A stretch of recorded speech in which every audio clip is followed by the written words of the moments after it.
Well, that's something that happened in Israel, isn't it? Very sad. Hundreds of people were killed. Yep. Hi, I'm Elmer. And I'm Vanita. I want to welcome you to the Front Porch Unplugged. Today we're going to be talking about go bags and how it pertains to disasters. On this channel we've always kind of promoted outdoors and always having a go bag. Now more than ever you need to have a go bag, and you're definitely going to need to make sure it's ready. If you pay attention to any of the news, any of the current issues that are going on with Israel, with the fires in Hawaii, the hurricanes in Florida, you notice that their incidents are increasing. One of the things that we always tell you is have your go bag ready. It's kind of one of those things that, how do you want to say it? You know, it's you have to do it. You have to do it now. Yes. You know, it's one of those things that you can make sure you have your ID, your birth certificate, social security cards, and have them at the ready. Yes. Unfortunately, like some of those unfortunate people in Israel, they were not able to grab their documents. They just basically had to run for their lives. That's right. You know, one of the things that you could do is have your go bag, have it near your door, have it in your car, have it with you at work. If they don't allow backpacks in your job, keep it in your car in your trunk. That way you can always run and grab it if you need to evacuate. This is one of the bare minimum things that I carry to my job. As a first aid kit, my water bottle, and in my water bottle I have the ability to put my wallet, water keys, and basic survival stuff, including on the side here. Let me open this pouch, being a little difficult. Fire starters, fat wood, and emergency flashlights and pins and things of that nature, kind of tuck in there. I'm not going to put it back in for now. But, you know, so, you know, something that you can keep with you. Always keep something on hand to keep yourself safe. Whether you're going to church, whether you're going to job, you're going to a function or event at a party, just be on the ready, because Israel was celebrating a holiday. A lot of the guards were let down and people were caught in dire situations. Same way with Hawaii. People were out there enjoying the beach. 10 hours later, they're jumping into the water to get away from fire. So, you know, you want to be ready, you want to be prepared. Up north here, we are getting into now the winter season and the colder fall weather. Yes. You know, so, you know, one of the things that you want to do is we're losing daylight. So, you know, everybody wants to put their camping gear away. You know, summertime's over, nobody goes winter camping anymore. Well, it's like few do that That's do right. winter camp, Yes. but you know, it's becoming very uncommon. So you know, like your lanterns, your sleeping bags, keep them at the ready. Wash them and put them in your bedroom. The power goes out, throw your lantern on, tuck yourself in a sleeping bag. You can at least get it by 8 hours or a night without heat in your house, especially mid-October, November. You know, and if you have a room with a fireplace, you could even tuck up in there and snuggle up, you know. That's right. And it's good that you carry that to work with you, because if something happens, you may get stuck at your job, or just trying to get home is going to be really something, you know, if something really jumps off. Correct. And you know, that's another reason you kind of want a four-wheel drive vehicle, because, or an all-wheel drive, which now they make with a little bit of clearance. I know everybody back in our generation, back in the 90s, loved the low riders. They even had a song, Low Ride, or, you know. Nowadays, you better have a high clearance vehicle. You better have an SUV with all-wheel drive. That's right. You know, that way, guess what? Roadways are clogged, but you got a little bit of grassy area you can go on to get by. Go ahead and do it, because you're going to need to get home. That's you right. know, and then of course up north here with the snows that we get, you know, you know, I countless times could tell you how many times I've dug or pulled out neighbors that literally gotten stuck on side streets. Yes. You know, so it's just something that you can do, you know. And getting back to the fireplaces, you know, we just got ours up and running. That's right. So you want to make sure that if you have a fireplace, get it inspected. In case the power goes out, you know, you can use your fireplace for heat. Also, this time of the year, you want to check your batteries, your fire alarms, your carbon monoxide alarms. You know, just because of what has happened, you know, check your pantry. Make sure you have canned goods or whatever a food supply for you and your family to last you for a few weeks. Also, most important, your water supply. Always also keep some cash on hand. Small bills, 1, 5s, and 10s. Be sure, to have some cash at home. Just, you want to be prepared. And, getting back to, keeping cash at house and all being preparedness, number one is operational security. One of the things that you can do is you could harden to putting on security doors and stuff like that. You want to make it as hard as possible and as least intrusive as possible. A lot of times, Home Depot sells little lights that you can put on the end of post. I would put those on your front porch lights. Replace that little plastic cap that comes with it with one of the solar powered lights.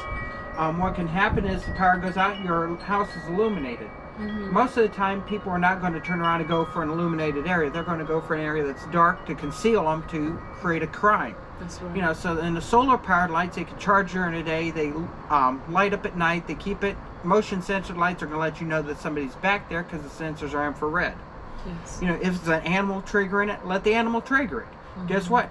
Then you're going to be noticing it, and then when it's in your back of your mind and somebody actually walks through the yard, you can actually see them because it'll register in your mind that light's coming on because of somebody being back there.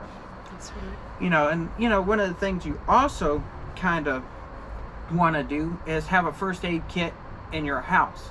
You want to have multiple first aid kits, multiple fire extinguishers. And including some fire blankets. We were looking at those yesterday. Yes, we were. Fire blankets allow you to throw the blanket over you to get out of the house if there was a fire.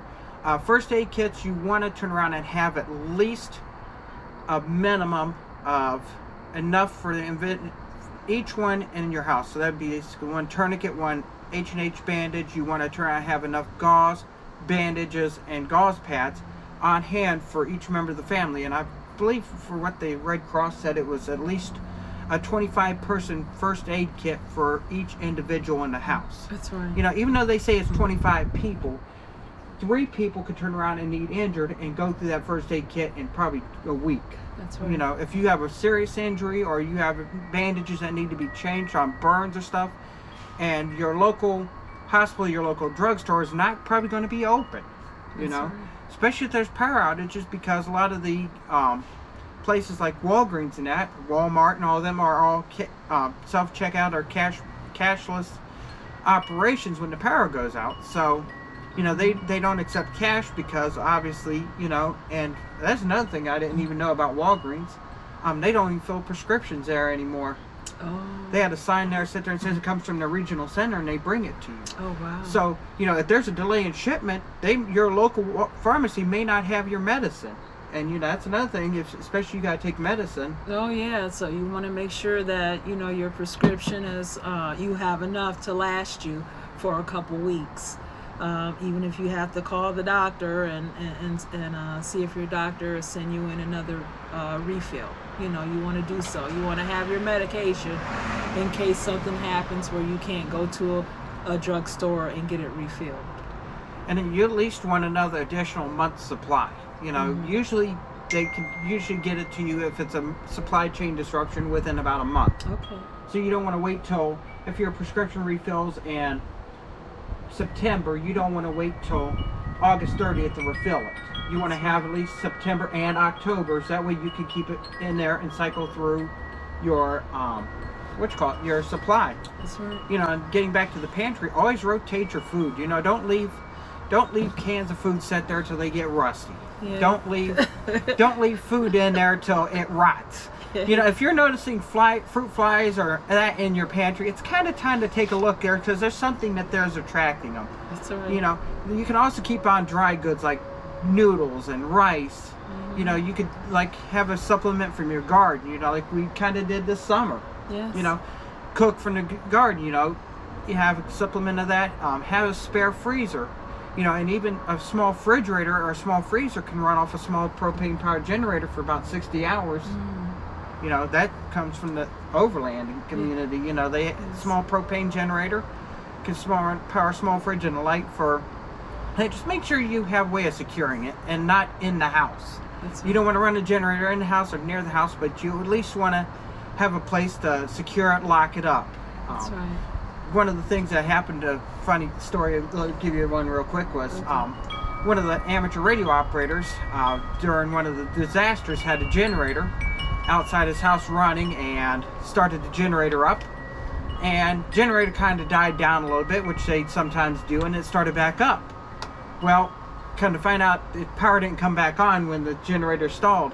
What somebody did was they took a lawnmower, started the lawnmower, and then killed the generator and took off with it, so you'd hear the generator, what you thought was a generator running, and of course, the generator's gone, he's left with a lawnmower. Of course, if he was busy and didn't want to do nothing, he could mow his grass. It was convenient, but not convenient for keeping his food net running. So, once you get back to operational security, make sure that you keep things as peaceful as possible. Yes.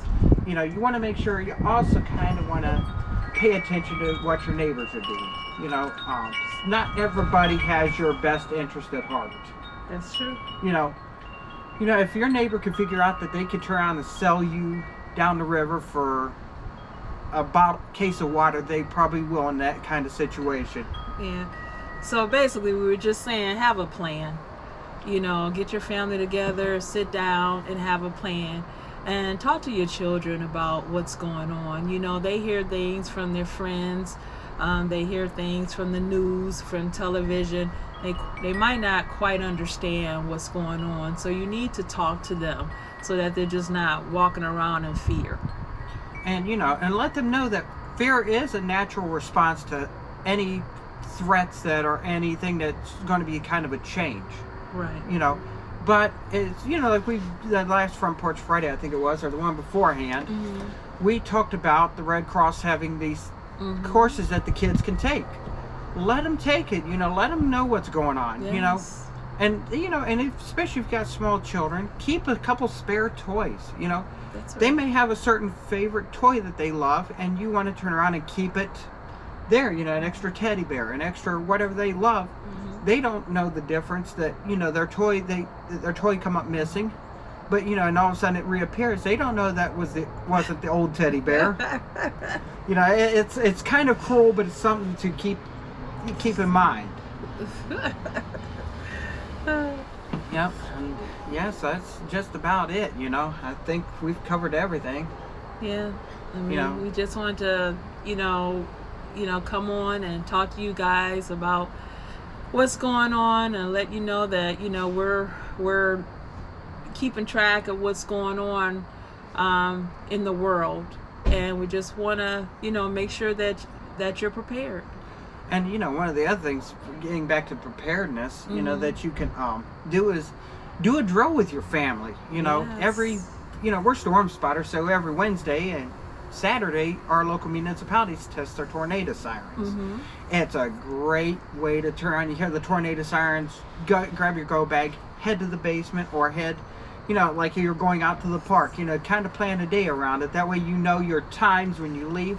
You could drive your routes before you need to check them, because if you have a route, the favorite route that you take and it's blocked, do you know the alternate? Do you know the side streets? Do you know the ways, of getting around this? That's right. Do you know your city? Do you know your neighborhoods? Do you know how to get to point B, your bug out location? That's right. Because, Route A may be plugged up, Route B may be plugged up, and you may have to even have a C or a D route, That's to be able to handle it.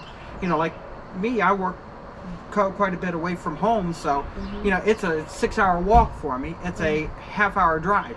I've already done this. I know my routes. If I had to walk home, if I had to drive home, and different routes I can take to get to the house. So it's just something you want to practice and put into place before it actually happens. That's right. So with that, I think that's about it for our video. Hope you enjoyed Front Porch Live. Click like and subscribe. And if you like it, leave a comment down below. It's something that you think we missed in it, let us know. We want some feedback. Do you like the unplugged videos? Like when things happen, do you want us to talk about it? Stuff like that. So, yes. With that, I'm going to say stay healthy and stay blessed.